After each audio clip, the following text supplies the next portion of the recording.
Sa pagpatak ng ulan, sa pagsubok na dumaraan, may tapang kang harap, lilipad kang may pangarap. Lilipad kang may pangarap.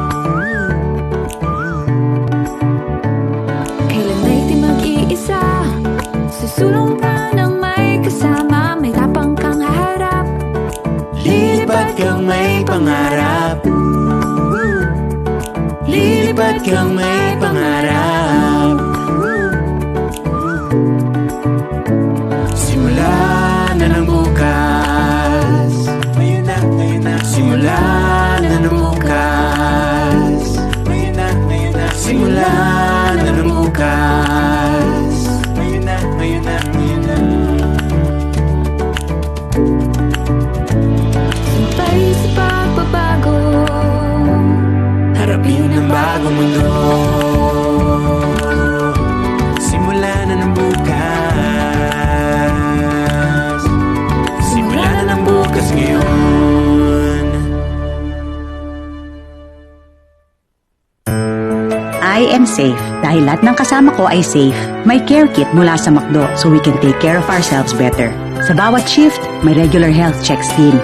Dito sa McDo, I am safe. Para kayo rin, safe palagi.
Philippine Daily Inquirer would like to thank the following sponsors for making this live stream event possible. Aboitiz Data Innovation, ADI, Living Innovation Driven by Data. Pera Hub Connects, connect to networks at your fingertips. Coca-Cola Beverages Philippines Incorporated, Digital Transformation, paving the way for a future-fit organization. Globe. McDonald's Philippines, safe, always with McDo. Union Bank, bank the way you live. PMFTC Incorporated, delivering a smoke-free future. We'd also like to acknowledge the organizations that have partnered with us. Thank you to British Chamber of Commerce Philippines, BCCP, League of Corporate Foundation, LCF, Philippine Association of Agriculturists Incorporated, PAA, Philippine Association of National Advertisers, PANA, Philippine Business for Education, PBED, Philippine Business for Social Progress, PBSP, Philippine Chamber of Commerce and Industry, PCCI, Philippine Disaster Resilience Foundation, PDRF, Philippine Retailers Association, PRA, Public Relations Society of the Philippines, PRSP, Philippine Software Industry Association, PSIA, Registered Financial Planner Philippines, RFP, the Shareholders Association of the Philippines, SharePhil, Subdivision and Housing Developers Association, SHDA. We'd also like to thank Enquirer.net, Mega Mobile, and Enquirer Academy.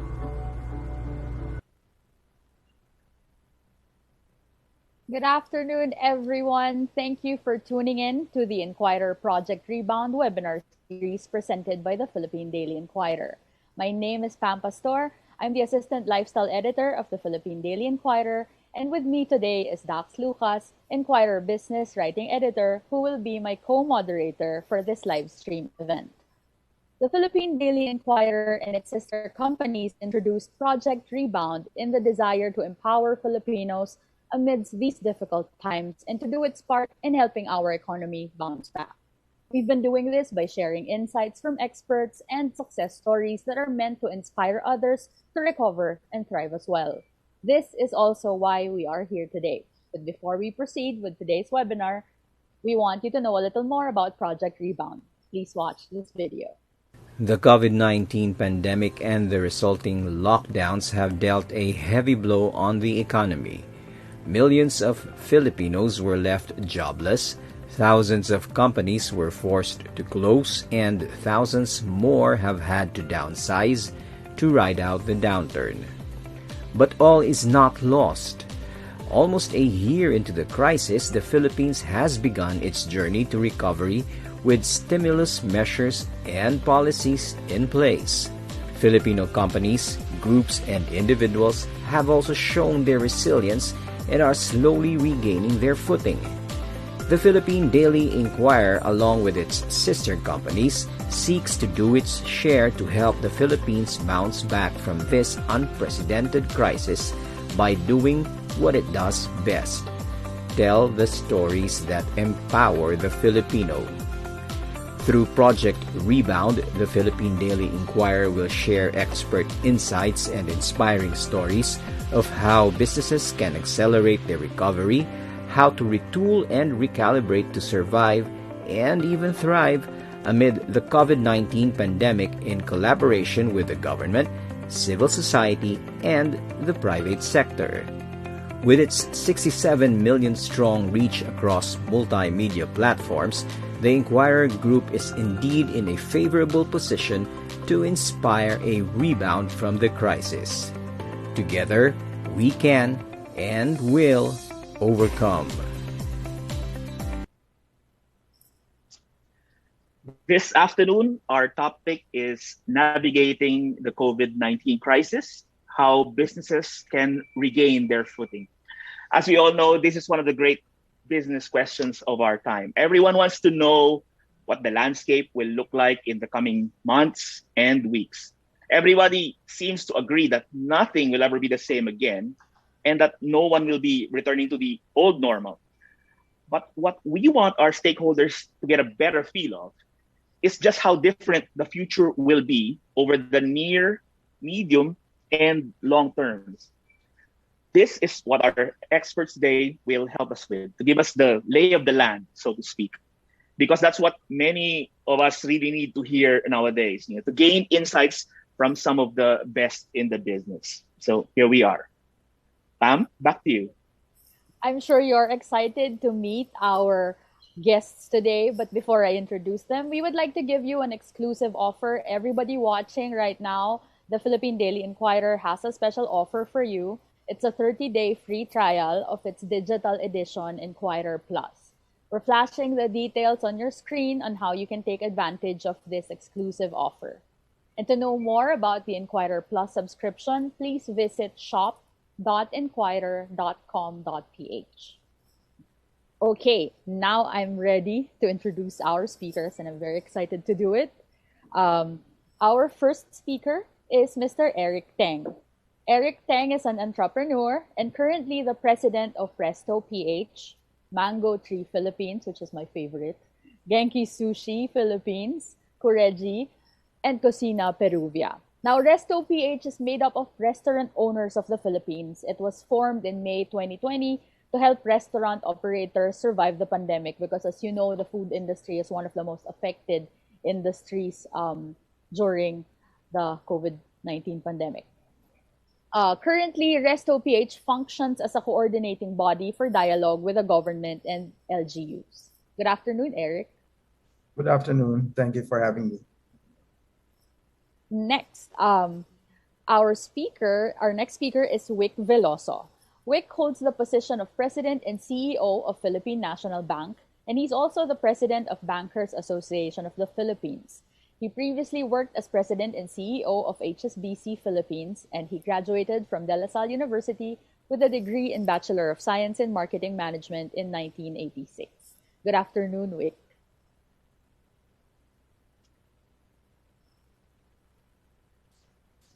Oh, you're on mute. I'm so sorry. Good afternoon, ladies and gentlemen. Thank you for inviting me. I'm very honored to participate in this discussion. Clearly, this is a very important topic. I've been witness to various crises in my career, and this clearly, if I may say, is the toughest one I've seen. Very excited to hear your insights in a bit. Now, to introduce our final speaker, we have Dr. David Hardoon. David is the Managing Director at Aboitiz Data Innovation and Senior Advisor for Data and Artificial Intelligence at Union Bank Philippines. He is also the External Advisor to Singapore's Corrupt Investigation Practices Bureau, or CPIB, in the capacity of Senior Advisor for Artificial Intelligence, and to Singapore's Central Provident Fund Board, or CPF, in the capacity of Senior Advisor for Data Science. David holds a PhD in Computer Science in the field of Machine Learning from the University of Southampton and graduated from Royal Holloway University of London with first-class honors in Bachelor Science in Computer Science and Artificial Intelligence. David, with so many titles, I don't know how you're managing your time, but thank you so much for being here with us this afternoon. Good afternoon, and thank you very much, Pam Dax. I'm looking forward to the discussion, and absolutely, this is a situation of how can we recover and recover, better, essentially. It's not just come back, but come back better. True. Now that we're ready, we're going to dive right into it. Our first question is for all of you. How can businesses regain their footing? It sounds like such a simple question, but it's a very difficult question to answer. Let's start with Eric. Well, thank you. For our industry, where I can only talk about the restaurant industry, I think in certain ways things won't change because people still need to eat. They still need to have dates. You still have to celebrate Valentine's Day, ideally happily in a restaurant. And still, families need get together during the weekends. In that regard, I think the restaurant is essentially a future-proof concept. However, we must also be cautious that currently what we usually do for our business has to adapt and adopt certain new trends. Essentially, we cannot use the same compass if our north has already shifted. But I have history to learn from. If you recall, COVID-19 is called SARS-CoV-2. It's a second version of a SARS virus. And this first SARS-CoV is actually the one from Hong Kong, SARS, the original one. They recovered. They essentially had the same experience. They locked down, they masked up. And eventually, when things normalized, business get back on track. So with the current problem, of course, it's much deeper, wider in scope. This is a global pandemic, the worst that we've ever seen. And yet we're in the year of the vaccine. So the vaccine is a game changer. 11 million doses of vaccines will arrive in June and more in July and August. So just in Q3 alone, we will see a lot of improvements, and hopefully we can get half of our population vaccinated. Then you might experience something like what the Americans have today, where they don't even need to wear masks. And that's something that we definitely want to shoot for, possibly within the year. Hopefully, we can get there soon, right? Very possible. Yeah. Let me throw the same question to Wick. Wick, the banking industry has a long history of regaining its footing. Tell me what it looks like this time around, what it will look like over the next couple of months. Very good question. Let me put a perspective. You're in a situation where this all started with people being stopped to do what they're doing. They were locked down. The economy all of a sudden stood to a halt. So the human interaction all of a sudden got lost. There are industries or there are businesses that are beneficiaries of the pandemic. If you put the same in a quadrant, 4 quadrants where The first quadrants are those that are resilient. We can probably classify them as those that are in the medical field, communication, technology, and the fourth quadrant are the non-resilient. Eric mentioned restaurants, transport, and those that are in the hospitality business. So those probably that are in the fourth quadrant needs immediate attention. They need to be able to stay active, to stay there as long as, as we can support, primarily because you cannot wake up one day without a transport industry, without an airline industry. You cannot wake up one day and all of a sudden there is no longer any tourism industry. So first things first, let's address what caused the people to get locked up, and it's the spread of the virus. If this vaccine that we're already, almost everyone else is now given a chance to have the vaccine, is the thing that will fix it, then let's have the vaccine rolled out as fast as we can so the public will be able to do what they used to do. Allow them to be able to socialize. Allow them to have the business lunch and interact with customers. Allow them to enjoy being able to see their loved ones and families and be able to probably clear their mind and travel. But unfortunately, if people refuse to leave or people refuse to just commingle, primarily because of the fear of getting infected, it is going to be very difficult for us to go from where we are, because a number of the economic dependencies are related to people being able to do what they used to do. Use transport, be able to go to public places, be able to enjoy their vacation, be able to travel from one place to the other. And the sooner we can do it, the better the economy will be. And we can say that we'll be out and regain our footing.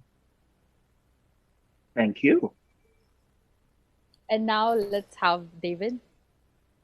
Well, no, thank you very much again. And perhaps to add on the earlier comments, and I can talk only from the Reuters Group perspective, which, if you think about it, is, covers power, finance, food, infra. It's essentially life's infrastructure components. So, pandemic aside, these are things which are an underlying necessity. So with that, some of the things that have been done that we are doing that are absolutely important to focus on. And it is actually an interesting point, because the pandemic is really what happened, has impacted us as individuals, as people, is exactly that, is to focus on people. People are ultimately the lifeblood of every organization. And we need to realize and accommodate to the change given the situation. So it was mentioned earlier by Eric about vaccinating the workforce. It's essentially providing that underlying resiliency. But similarly, it is acknowledging and realizing that there's a need and a necessity, contextual, of course, with a flexibility on work arrangements. How do we handle the situation currently? And also, how do we prepare ourselves to the future? And just to give you anecdotally a very fascinating situation that I heard, where this was in a country whereby they're already kind of vaccinating, they're already opening up. And the company told the person it's time to return to the office. And they said, I'm going to resign. I don't want to go back to the office. So we need to also not just prepare ourselves and handle the situation now, but how does that also brings us up in handling our people towards the future? And of course, the financial support and continuous training. These are on top of the kind of traditional aspects of having the business continuity, rolling them up, having those programs in terms of managing your cash flows. I mean, those are all understandable, and one should be prepared for those. So I won't go into too much detail about that. But then finally, and coming from the background that I have of technology, is I would say this is a phenomenal opportunity of embracing innovation and embracing technology. And if I quote Winston Churchill, don't let a crisis go to waste. And what's happening now, the outcome, again, focusing on people of the pandemic, is we're locked down.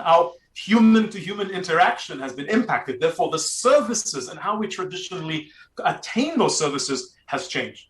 So how can we use and leverage on technology and digitalization, such as the one been adopted by Union Bank, what we're doing already in Power, in changing the interaction and the interface with people, to essentially avail services and mitigate and reduce friction? So these are some of the things that we really need to, we are doing and we need to do collectively in order to enable ourselves now and preparing ourselves essentially for what will come after the pandemic, once we're able to start walking around and meet in person. Excellent. So the consensus seems to be people first, right? Eric and Wick are saying people first via vaccines, and David is people first via technology. So we're in that area now.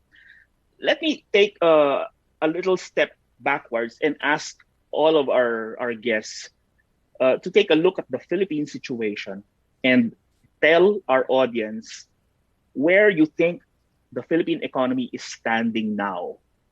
Are we over the hump? Have we hurdled the biggest challenges? Or are we in another small trough and about to, heading up another hill? Can we start with Eric? What does it look like from your end? Okay, I like the word you use, hurdle, as a past tense. I wish that the worst is behind us. There are so many indications that it probably is, but I have to keep an open mind and welcome all the challenges that will come our way. That's what being resilient is about, that you have to face whatever challenges will come your way. As what Dr. David said, I also found, strangely, that to get people back, it's something much more difficult now.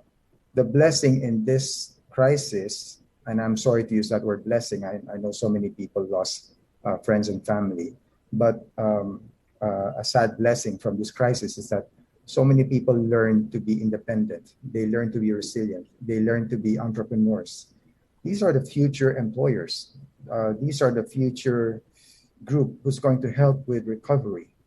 So when we think of hurdling, it's not just us doing what we used to do, but it's also a lot of new people learning in the food industry how to be restaurateurs, how to be home kitchen operators, how to be chefs, because they lost their jobs. Thing about COVID is that, thing about our pandemic is that it's kind of like a Second World War aftermath, with all your infrastructure in place. And all it takes is for a switch to turn and say, hey, no more masks today.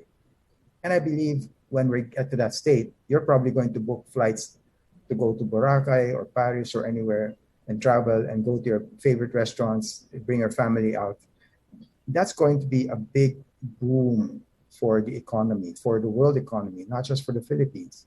What we call revenge spending, revenge retail, revenge dining. You're going to gain a lot of weight once you get back to the restaurants, I'm sure. So it's one of those things that we cannot say that the past is the worst. We have to prepare for a future that's also difficult, but we're also stronger now. We have skill sets that overcome the difficulties or made us overcome the difficulties of last year. We're much better now. We're much smarter. Hopefully, we're luckier, and that we don't see any problems for the near future. Not just for business, but everyone else know how to live more resiliently now, not rely on the old comforts. We're more adaptive now. We know how to survive. And that's a key skill set. The whole world has learned how to survive. And it's just a matter of getting back to where you're happy with your survival. Okay. That's a little worrisome because you're saying I'm going to gain more weight than I already have. But Wick, everyone last year was saying the first quarter would be really challenging for the financial sector, for the banking industry. That's the first quarter is behind us. Are we over the hump, or are you seeing something else down the line? I can comfortably say that last year probably was the worst. All of us were in a situation where we don't know how this pandemic will fan out. Will vaccines be available? Do you recall the month of March and April when there was a total lockdown? Okay, when Eric mentioned, I've heard Second World War. Visions of the Philippines during the Second World War was a flattened metropolis, primarily because of the bombing. It was so eerie. I go out primarily because we're bankers. We go out and take a look at how the business operations are. It was so eerie. You have infrastructure, you have roads, but there's nobody.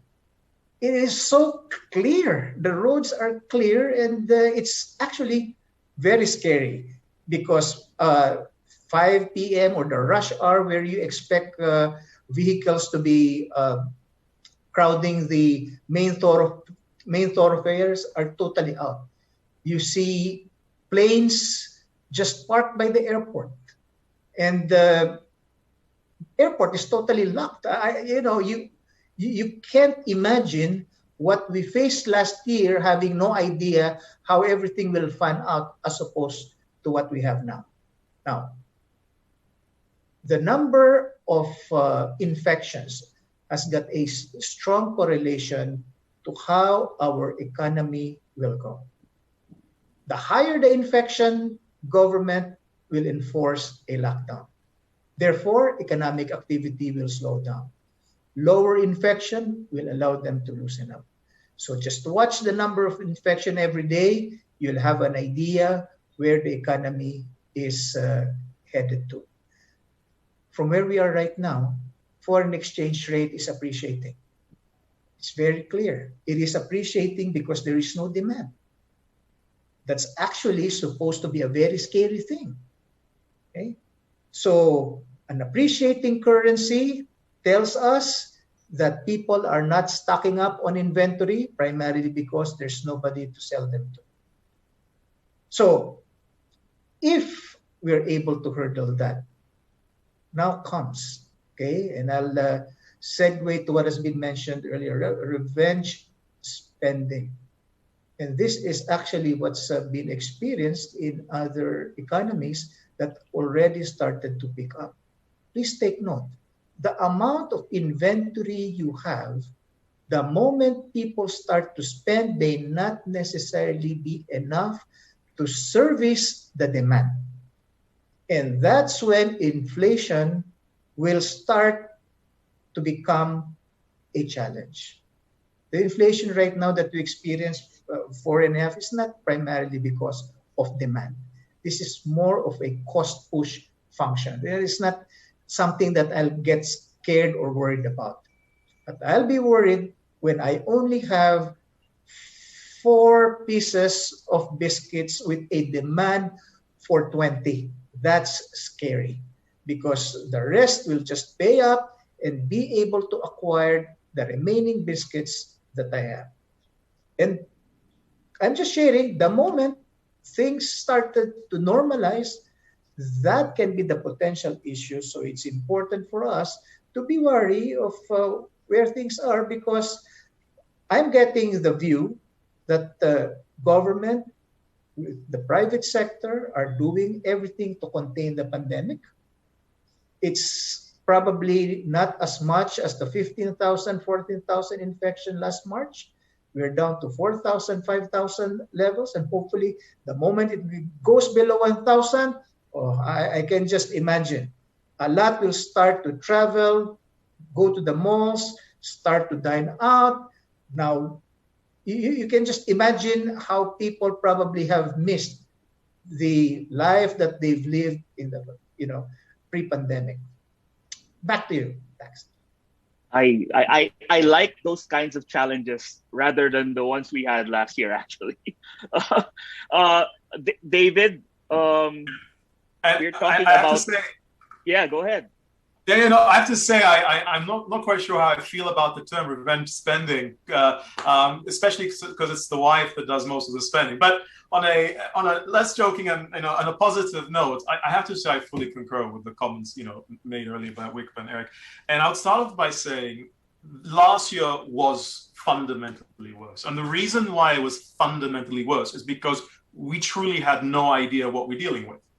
We didn't know what we're dealing with. We didn't understand potentially how to go about in rectifying it. We didn't understand the potential implication. Now, I'm not saying we're a million miles better in rectifying the situation. At the very least, what we do is we have the knowledge and understanding of the situation and how it's interconnected. And that knowledge is extremely important, extremely critical.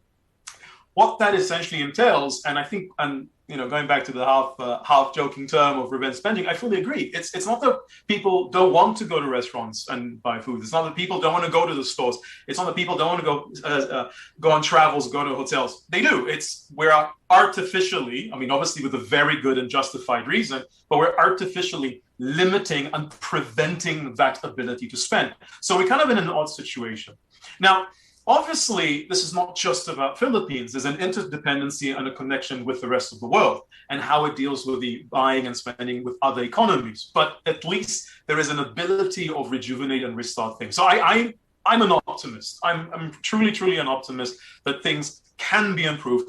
And it's a combination. It's like I said, we are empowered with knowledge. Knowledge, at the end of the day, is the core for, well, good and bad. And we understand that at the end of the day, it's about contact tracing. How do we have an ability? So it's not just about preventing someone getting unwell. It's the moment someone is unwell, how fast are we able to mitigate it? How are we able to quarantine this? And that also brings the concept of going from broad stroke quarantines to very pinpoint specific, be it down to a household, an individual, or, God forbid, a town. So that still provides the capacity from an economic point of view to activate. Secondly, we already have use cases. If you look at economies which initially did not do well, such as the US, look at it now, look at Israel. In fact, all restrictions have been removed, including the wearing of masks in Israel. The UK has managed to rally up, and you're seeing slowly more and more of these countries are turning around. It's telling us there is a solution, there's a remedy. But that's also, in my view, the challenge. And acknowledging the size, the scale, and the diversity of the economy in the Philippines is there is a need to vaccinate aggressively anything from 50 to 60 to 70% of the population. How to do that successfully, taking into consideration that there is potential global shortages, not just local, but global shortages of vaccinations. Also, we're dealing with a scenario that we're having unfortunately new variants of the COVID-19 coming about. So those are the things that we kind of have to battle backwards and forwards. But nonetheless, something that we can address, and the light is at the end of the tunnel in terms of how can we restart, reactivate our abilities to interact. Now, yes, it will result in some changes. For example, I think there was like a massive shortage of flour during, at least when we had quarantine. I'm right now in Singapore, because everyone started baking. So I'm pretty sure people are still going to go out and buy baking products, because that's a lot of interesting. But there will be subtle changes. There will be certain appetites. And it's how do we now accommodate to those? How do we incorporate those as part of that safe, structured reopening, essentially? Thank you so much for that, David. Speaking of, you mentioned places that have started opening up and, where people are allowed to actually take off their masks. That sounds like a dream to me, but it also sounds scary because, some places just say, you just say you're vaccinated and you don't have to wear a mask.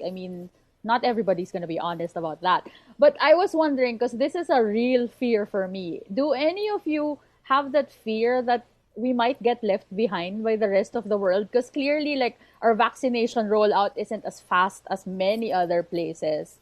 And we have a lot of catching up to do. Any of you can? Yeah, if I can jump in on that. Well, yeah. Again, maybe borderline naive, optimistic, choose which one of the two. I would like to believe no. And the reason why I would like to believe no, if anything, again, if we look back in time, the world was a bit, at lack of a better word, arrogant. Like, oh, no, this is an Asian problem. We're good. It's going to be stuck there. This is essentially what has happened previously. It was a rude awakening of, no one's guarded from the situation. So there's also, if you look at the UN, you look at the recent discussions by G7, you look at what by US, is that realization that it's not just about vaccinating their own population, it's about vaccinating the world. And there already are discussions and activities of how do we, in a concerted effort, do that. So that gives me certain reassurance of that we, as well as others, will not be left behind, because God forbid if we are, and then the rest of the world opens up, and then the virus just pops back. So you see, it'll become a very, very vicious cycle. This is something that needs to be done collectively. True. I like that dose of optimism that you're giving everyone. Thank you, everyone, for answering those first questions. We are going to have the next part of the program where you'll be answering questions from our partner organizations and also from our audience. We have people watching from different parts of the Philippines, from Pangasinan, from Lawag, from Antipolo. So we want to tell the viewers you can type those questions into the chat box and we will get our speakers to answer them for you. Before we continue with the next part of the program, we are going to take a quick 5-minute break.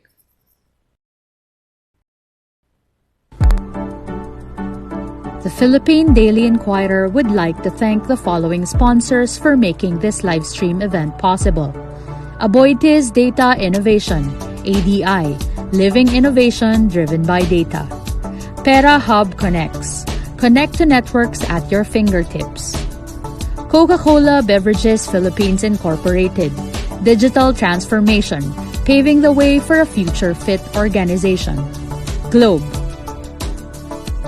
McDonald's Philippines, safe, always with McDo. Union Bank, bank the way you live. PMFTC Incorporated, delivering a smoke-free future. We'd also like to acknowledge the organizations that have partnered with us.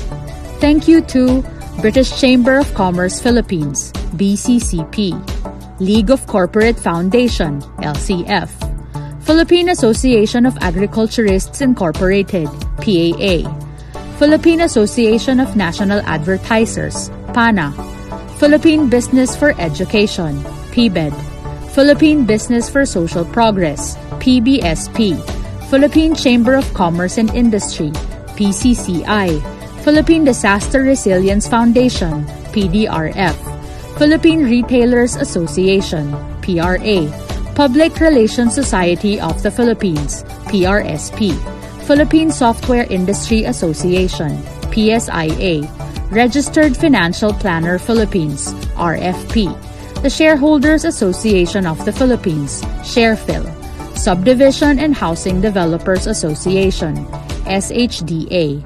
We'd also like to thank Enquirer.net, Mega Mobile, and Enquirer Academy.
I am safe. Dahil lahat ng kasama ko ay safe. May care kit mula sa McDo so we can take care of ourselves better. Sa bawat shift, may regular health checks din. Dito sa McDo, I am safe. Para kayo rin, safe palagi. Where am I? Welcome, Dante. Let me show you around. Please, right legibly. Wait, teka. Thank you. Next. I need to pay my bills. Ayun si Pinabit. Yan. Enroll nyo muna mga billers nyo. What? With my UV Online, no need to enroll to pay my bills. Pwedeng free yung fund transfer and one valid ID lang, naka-open na ako ng account via app. I don't belong here.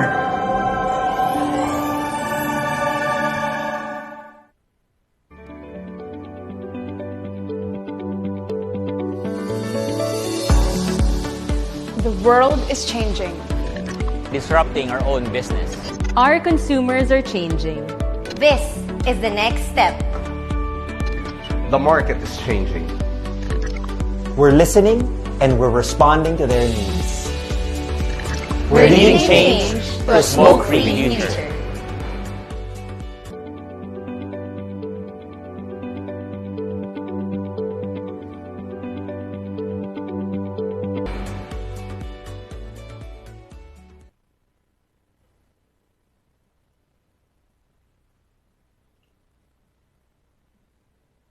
Welcome, everyone, and thank you once again for tuning in to the Inquirer Project Rebound webinar series presented by the Philippine Daily Inquirer.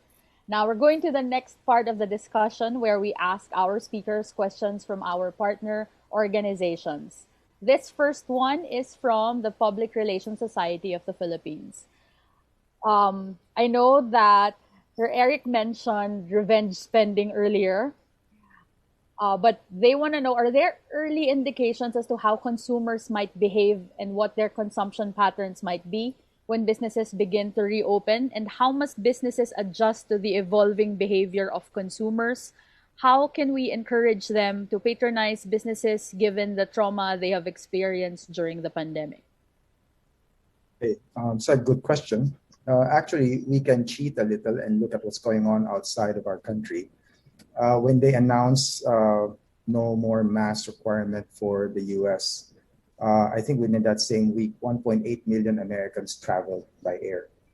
That's like panic flying. That's not even revenge flying. That's suddenly everybody getting out of wherever they were. So imagine the effect on local economies in the destination, the hotels, the restaurants, transportation. They had a shortage of rental cars at the airports because during the pandemic, a lot of the rental companies let go of their fleet. So there was a shortage of all those things. I think eventually we have to look at not just a resumption of demand, but doubling of demand because we had a halving of available,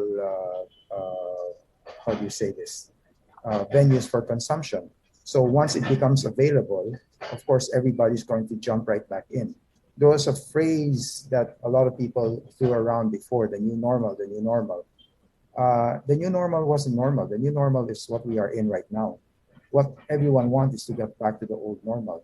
And as soon as you tell people the old normal, no more masks, you don't have to worry about getting sick. You don't have to worry about making others sick.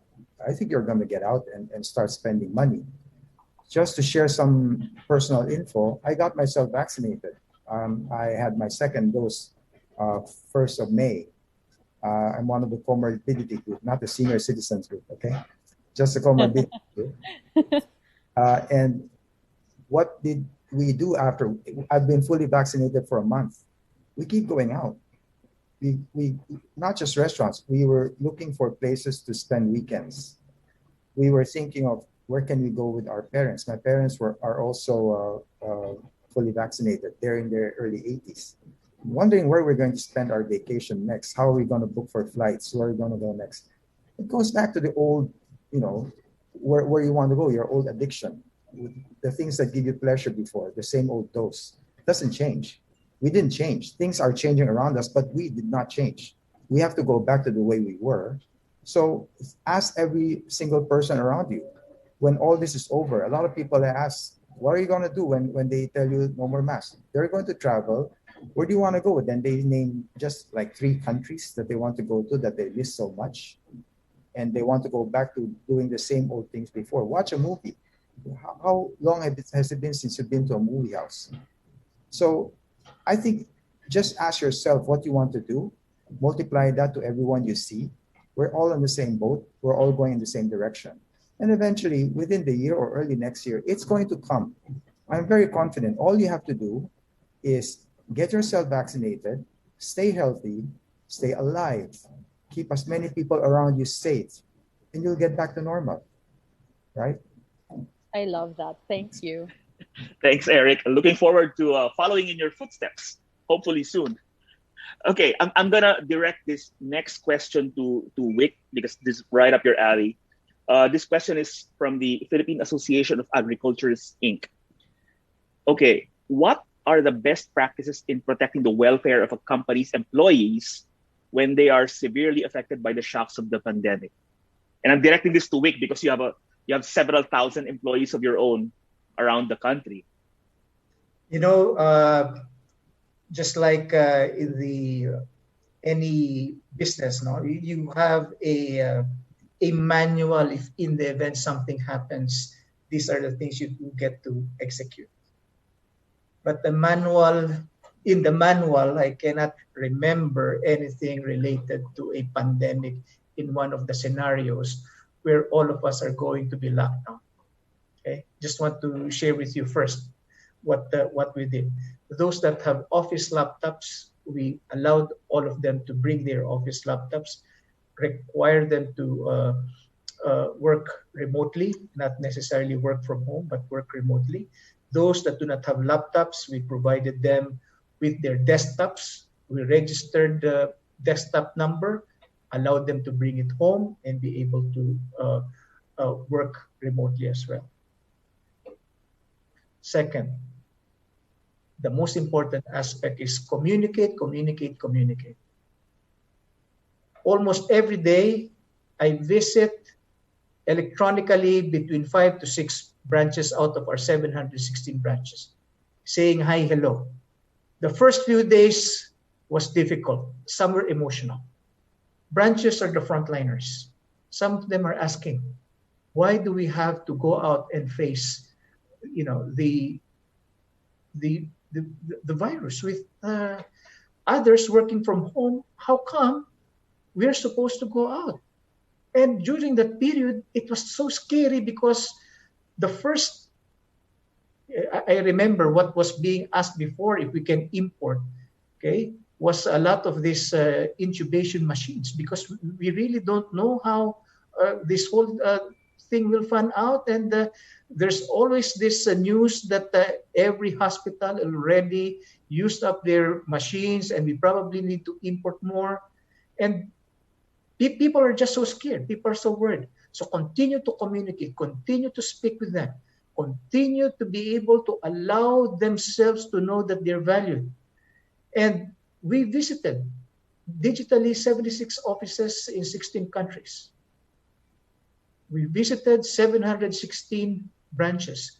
Please take note, we used to be a government bank, and there are areas in the Philippines where we have the only branch, primarily because it's a missionary site.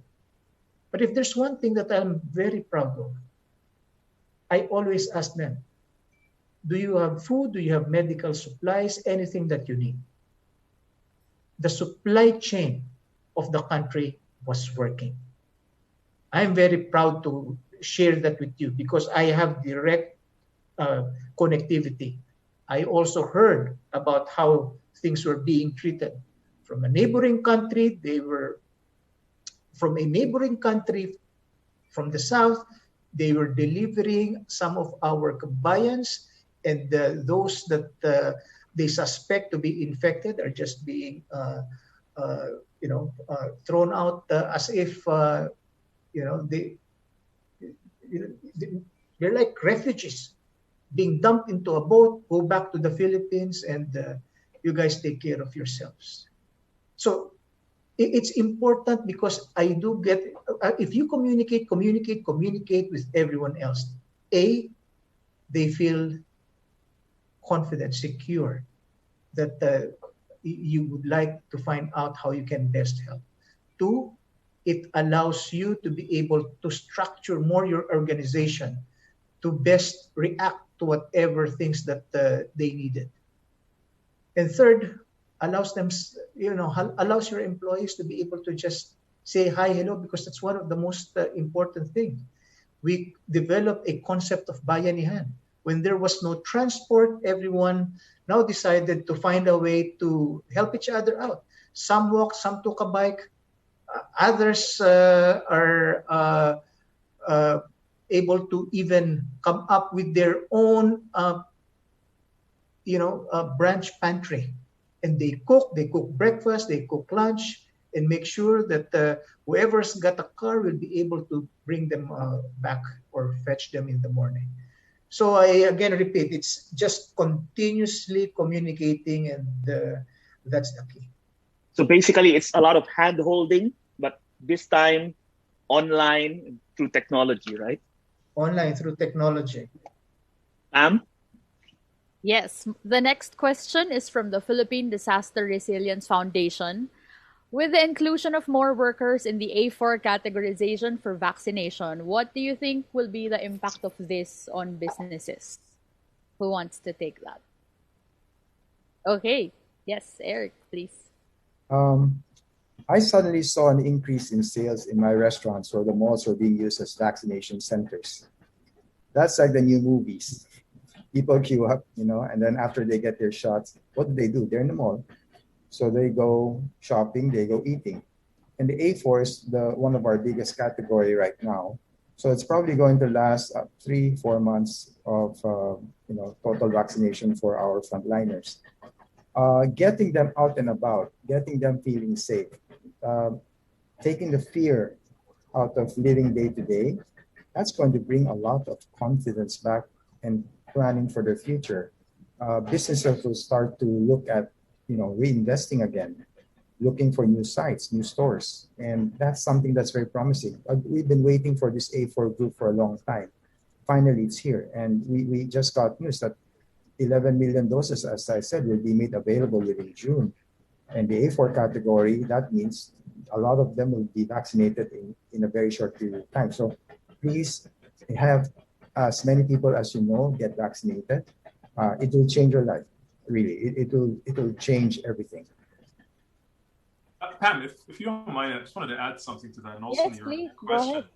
Because I kind of really feel that there are 3 or 4 things that are absolutely critical. And again, I can't echo enough Eric's statement of get vaccinated. It's not just to protect yourself, it's to protect the people around you and your loved ones.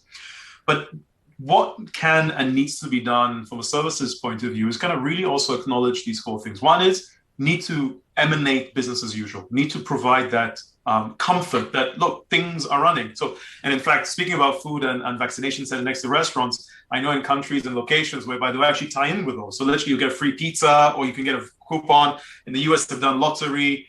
So, gamify it. That's not a dirty word. Make it part of the process of us living back our social lives. That's number 1. Number 2 is acknowledging that and I always get this wrong, it's the what I want when I want it, the we, I. It's that because for the last year and a half, we've been pretty much getting things at home, there is that aspect of it. So there's also the need to be realizing that there's a focus on customer service. Thirdly, safety. While there'll be many of us who will be willing to take that plunge and jump in and do things, there will be those, to be very kind of cognizant of it, that there'll still be that fear of like, oh, what's going to happen? Am I still safe with the vaccine? Am I still safe with wearing a mask? So there needs to be an ability of providing, especially when you're going to, travel or interaction with the people, in providing and ensuring that, look, there is safety, there is these protocols. This is how we are helping to protect you and make you feel safe. And essentially, ultimately, for those who may need a bit longer to get there, as I mentioned, is that aspect of remote access. So I can really see these 4 things that can really help bring things together in terms of from a services point of view and from a products perspective. Thank you. Our next question is, anybody can answer, how can we bounce back? Are there specific approaches that each industry must follow, or is there one formula that can be applied to all? Okay, sorry. Yes. Go ahead, Eric. Go ahead. Eric. I can share with you our experience. The restaurant sector is one of the worst hit in the world. We have suffered the worst sales loss and the worst employment loss. But you know what we did? We got talking over Viber, and we started chatting, and we formed ourselves into this loose friendship, which became Resto PH, the Restaurant Owners Association of the Philippines. And remember, our association is one of adversaries. We're business adversaries, and yet we are working together. We share business practices. Nobody's territorial, nobody's cannibalistic, there are no predators. Everybody's trying to help each other survive, because in the end, we're talking about the industry, a big industry in this country that we need to get back to normal. And I learned a lot. I learned a lot from peers, and I learned just how effective holding hands, hooking up elbows and going forward at the same time is to our mental health as business people. We have a lot of fear going into May last year, and we formed ourselves in May. And that gave us a lot of strength and fortitude to carry on. And true enough, around June, July, August, we saw some improvement. And then we had another lockdown in August, but September, October, November, boom, went up again. And you cannot experience that unless your business survived the first big hit of the lockdown. And it's, as we were talking about, people is very important. Our landlords, our malls, our government, our local government unit, our employees, our customers, our investors, we're all in the same boat. So everyone was helping each other. We were also helping our landlords. One of the first things we did after we formed ourselves is to actually go to our landlord and ask them what we can do for them. I didn't ask anything from them. We were asking what we can do for them. And eventually we found out that there were a lot of farmers who were suffering when restaurants closed down. They were throwing away vegetables, they were losing their harvest, and they were shutting down.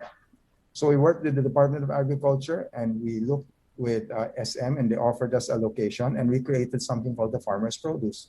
Now we bring in the farmers in the malls that need to help also and to have some activity in their mall, and supported by the restaurant operator who also buy cheap vegetables now from the farmers, but still getting new lease in life in keeping our brands afloat in these malls. We never worked together before like that. And I think this is something that we can now do every year. This year, they restarted that Farmers Produce in SM, and I'm happy that they just called me to show up, because I didn't have to do all the calling anymore. Now it's doing something on its own. So like any crisis, you need help, but you can also help. And it's the Bayanihan spirit of the Filipinos that I'm so happy and proud. And I get emotional about this. It's something that we have to be proud of about our own selves. We are built to work together. We're not built to kill each other. We are made to work together. And this is a perfect opportunity for us to get back together. That's so Thank you. beautiful. You know, can I just provide a follow-up to what Eric has mentioned? Because as far as banks are concerned, the moment you've cited, Eric, the restaurant industry. Imagine a restaurateur who borrowed money to be able to set up a restaurant, and unfortunately, no customers because customers were not allowed to go out. They have an obligation to pay, but they're definitely sure they have a very good location, they have a very good business model, they have very good, they've got a good chef, good menu, something that you really like to have. They may not necessarily be able to support themselves by takeout orders with the amortization for whatever they borrow. So for financial institutions, if we are allowed to help these kind of companies, please take note. If you are a company that borrowed and you start to have problems with your credit, there are credit deteriorations. Okay, let me be technical. There's stage 1, stage 2, stage 3, and then you become a non-performing loan. And in each and every stage of deterioration, banks have to provide for capital. Banks have to provide for provisions. What are the implications? Okay. Stage 1, credit deterioration, I provide 10% capital. Stage 2, I provide 30% capital. Stage 3, I provide 50%. And God, forgive if they become a sour account NPL. I have to provide 150% capital. For every deterioration of credit, can you imagine I need to provide provision? So imagine me lending a restaurateur 100 pesos. And the moment I lend him 100 pesos, the capital of the bank gets hit. The profitability of the bank gets hit because of provisions. And how can I help somebody who just needs a lifeline? So the important thing for us to be able to help and assist during this difficult period and allow us to be able to support those that are in need, those industries, businesses that are viable, but because of the pandemic, they were unable to get the cash flow, allow us to help without us being penalized. Imagine yourself being thrown out of a boat, and the moment I throw out, a rubber tire to help you out, I get penalized. So who amongst us will decide to throw a life support if we are going to be penalized? I think these are things that we should be able to clearly communicate with our stakeholders, because as I've shared, I've experienced a different crisis. The global financial crisis, it's right for you to put in capital, because how can you imagine a subprime credit all of a sudden becoming investment grade? So you penalize those kind of decisions by adding more capital if further. But this is the opposite. You need to allow us to help, because if we are unable to help, no amount of hand-holding and cheering, will allow them to recover. They need a lifeline. And that's how you say it. In other countries, Malaysia, Thailand, Singapore, they've extended credit, not only to the MSMEs, but even to credit card holders, because no work, no pay individuals. A lot of our audience right now can relate. You have credit card dues. Your credit card dues all of a sudden will turn sour, but you would like to pay. So allow us to give you a long-term structure. That's what other countries did, and make the loan current. It should not affect your credit rating or your credit standard, because it is not really your fault. You were affected by the pandemic. So I would rather work with our government as the president of the Bankers Association of the Philippines to help businesses, because money is their lifeline. Funding is their lifeline. They shouldn't be blamed for this crisis. But let's separate those that were really mismanaged. I'm not talking about those things. I hear you, Vic, and I'll make sure the regulators hear you too. Dax, if I just may very, very briefly, because actually go ahead, David. Please. Perfect segue to what I wanted to say earlier, and at some points. So if you look at the World Economic Forum and a lot of the discussions about the pandemic and how we're kind of changing the economic current situation, they talk about the Great Reset. And on the personal note, I don't like that term. I just really don't like that term, because the term reset means go back to the way it was. What we must do is look at this, and again, maybe I'm splitting hairs. Look at it as a great restart, because it's an opportunity to look at exactly these things that Rick, you were just mentioning, Eric, you were talking about as well, and seeing, well, look, how can we learn? How can we learn from these situations? How can we put in place those safeguards? How can we do things better? How we can do things differently? How can we incorporate things such that we're not just going back to the way things were? Because they're not going to be that way. While, God willing, this may never happen again. Maybe there'll be another situation where we need to manage, whereby, there's two different types of credit, one which is not your fault, and we need to provide a lifeline. How do we provide that environment? We are in a world whereby we haven't been able to go to a branch physically for a year. So if you now suddenly tells you, oh, please come to the branch to sign a document. Well, hold on a second. You were okay with me not coming for a year. Why now do I have to come? So it's really an opportunity for a great restart, to really rethink how we're doing things. And I keep on saying this, emerge stronger, not just emerge stronger. Fantastic. One last question for everyone, and I'll ask all three of you to give me a very concise answer to this question. Please look into your crystal balls and tell me, how has the landscape changed going forward? Very briefly. Okay, let's start with David, because technology, IT, you guys are the king of the hill nowadays. I'll try and make this as succinct as possible, but obviously from my perspective, crystal ball gazing, and again, I don't say this lightly, because I fully appreciate how disastrous this pandemic has been to so many people.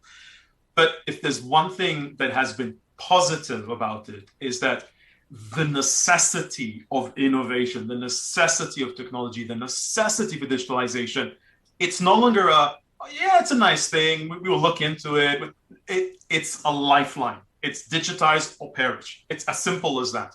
So to me, if I look at crystal ball, what you would find is that you will find a lot more, new renaissance companies, the X-Tech, where it's insurtech, fintech, medtech, health, doesn't matter, restaurant tech, I don't know what you can even think of, but you will find that there would be this augmentation, not replacement, augmentation to people, to processes. And what you find is that suddenly now there'll be that difficult pill to swallow from the most so-called legacy companies, whereby saying, okay, how do we do this? How do we incorporate it? How do we rejuvenate our capabilities and leverage on this? Because the world has, in the most literal sense possible, the world has changed. Eric, Philippine restaurant industry, what does it look like? Well, my crystal ball is my phone. I look at my phone every time I wake up, I go to sleep, I read the news, I look at the trends outside, and I'm not a smart person. I just try to read as much information as I can to try to make sense of anything. Even fake news becomes real news if you really believe enough of it. So we need to be able to, read the right stuff and see the angles in anything. Information is there. If you look at it without any imagination and you're just looking at it linearly, a lot of restaurateurs would close shop because it just doesn't make sense. Sales, rent, what? Labor costs, why do we do business? We close shop. But I'm opening 7 restaurants in the next 2 quarters. And not because I have a lot of money. That's not the case. We just saw a lot of new opportunities and we were able to see different angles of it. During this time, I had the chance to talk to a few restaurateurs who, I just give you some real life example. They were telling me, I had a few people who called me and asked me the same questions. They're losing their money. They're asking if somebody can buy them out. They're asking what they can do. I said, how much are you losing per month? They said they lose about 30 to 40,000 a month. So, okay. So that means for a year, you lose about 480,000, right? So do you see the world differently a year from now? He said, yes, it will be very different. So how much was your investment for the restaurant? 10 million. So you're not willing to lose 480,000 to save 10 million. And when we show them that different angle of looking at things, they started thinking, okay, it's better to keep it going and lose as little as we can, just so that you get to the next quarter or the quarter after that when you can recover the losses. The thing we always said about restaurant industry, our people, first job is really not to make money. It's to keep everyone safe. So you're there for the next quarter to recover. I think it's maybe more of a family man in me. I look at business like family. It's not money, it's not numbers, it's people. No? So you really have to take care of everyone to go forward with this. You want a crystal ball answer? Just talk to everyone around you. Ask them what they feel, what they fear, what they love, what they miss. You'll get a very good idea. If you listen to customers, be close enough to smell them safely with a mask on, then you'll understand the customers are no different today than they were before. They were still afraid of the same thing, getting sick. And if they can if you can just make them feel safe again, we're okay. All right. Wick, crystal ball gazing. Customer experience will be the biggest differentiator for financial institutions. Technology all of a sudden took center stage. From where I sit, if I work at home, in between meetings, I'm able to purchase probably 4 or 5 different ube pandesal. I've never imagined so many people being able to come up with ube pandesal. I see it through social media. I see it through a Viber group, or someone just sends it. I'm able to purchase within 30 minutes. Whatever I order are within my doorstep. Customer experience will change the banking landscape. The late Bank Benaventura wanted to consolidate banks, and bank owners were reluctant to consolidate. If you are unable to provide a customer experience today by providing access to financial services at the easiest or most convenient way to customers, you're just going to lose them. Second, we are going to, again, let me just repeat what I've shared earlier when you said crystal ball. The amount of monetary easing that we are experiencing right now, okay, will have a reverse effect once everything is done and over with. And I'm just going through history, okay? Even without the advent of modern science in 1919, when the Spanish flu occurred, after 3 years, it's gone. Either people all got sick and had the herd immunity.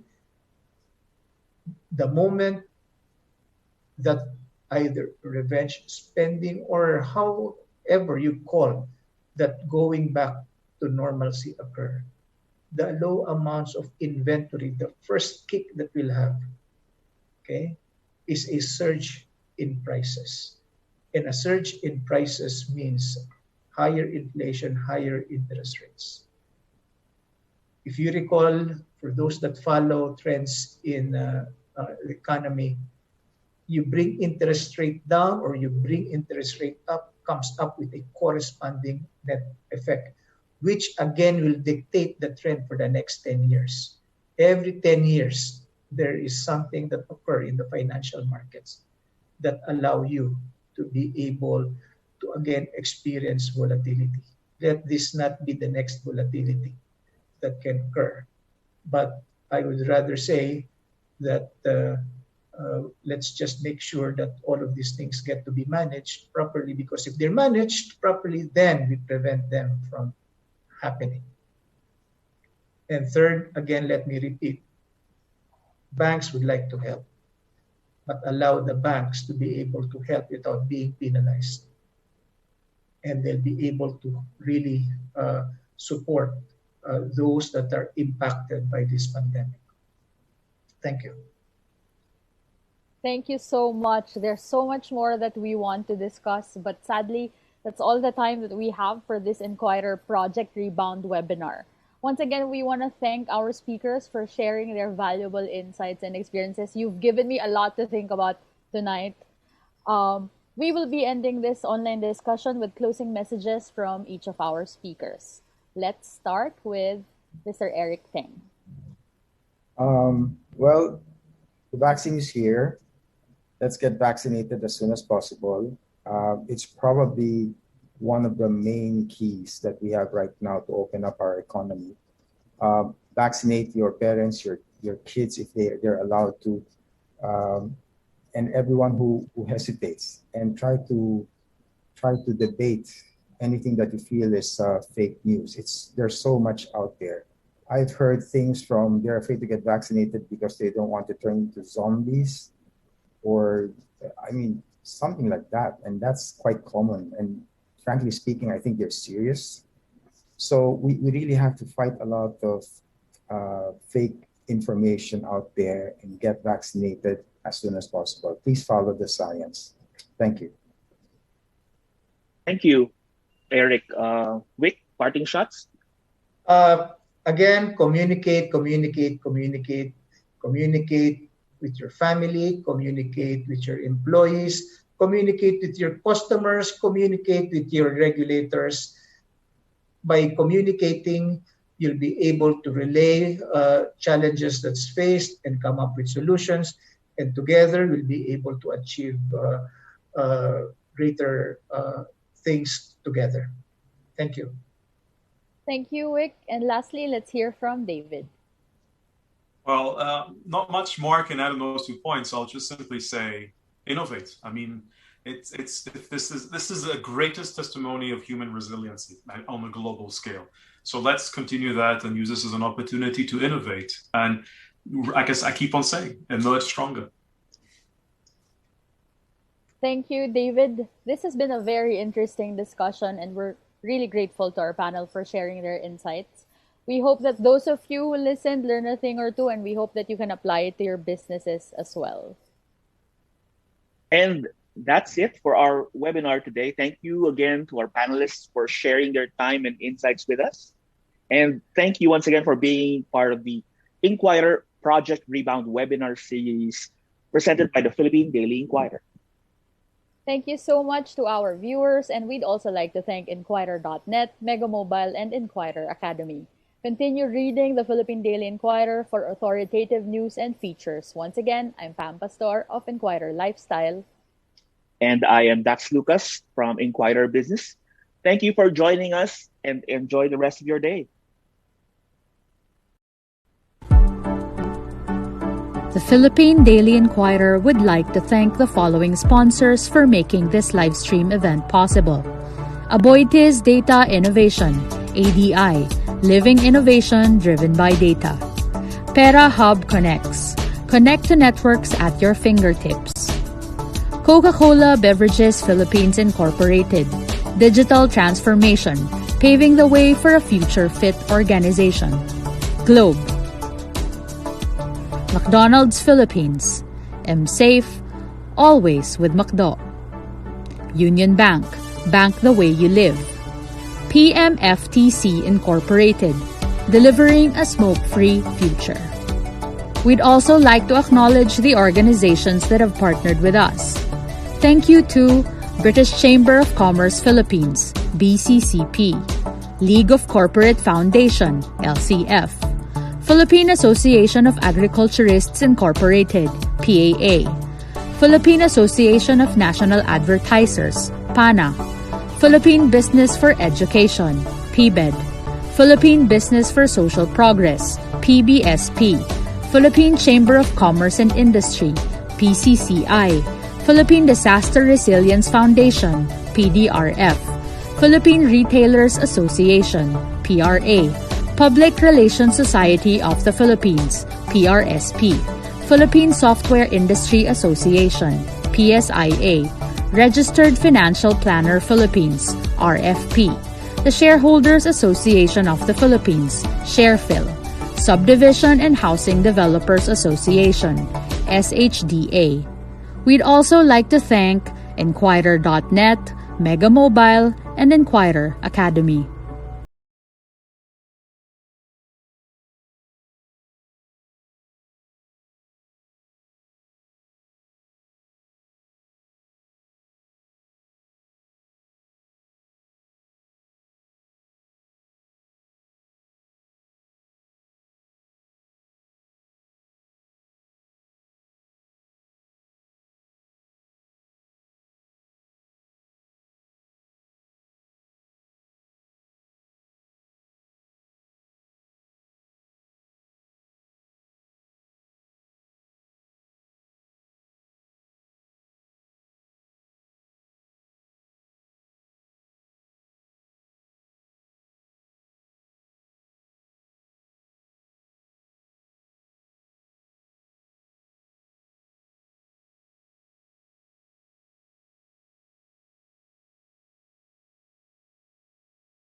pagpatak ng ulan, sa pagsubok na dumaraan, may tapang kang harap, lilipad kang may pangarap. Lilipad kang may pangarap. Kailan na'y di mag-iisa, susulong ka ng may kasama, may tapang kang haharap. Lilipad kang may pangarap. Lilipad kang may pangarap. Simula na ng bukas, simula na ng bukas, simula na ng bukas, ngayon na.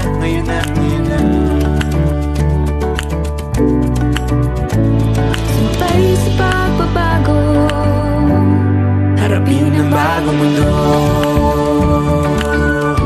Simula na ng bukas, simula na ng bukas ngayon. I am safe dahil lahat ng kasama ko ay safe. May care kit mula sa McDo so we can take care of ourselves better. Sa bawat shift, may regular health checks din. Dito sa McDo, I am safe. Para kayo rin, safe palagi. Where am I? Welcome, Dante. Let me show you around. Please, right legibly. Wait po. Teka. Thank you. Next. I need to pay my bills. Ayun, sabihin natin. Yan. Enroll nyo muna mga billers nyo. What? With my UB Online, no need to enroll to pay my bills. Pwedeng free yung fund transfer and one valid ID lang, naka-open na ako ng account via app. I don't belong here.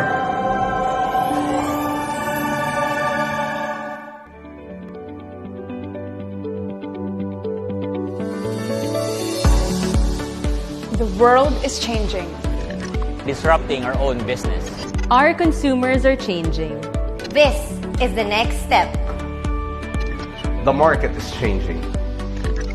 We're listening and we're responding to their needs. We're leading change to a smoke-free future.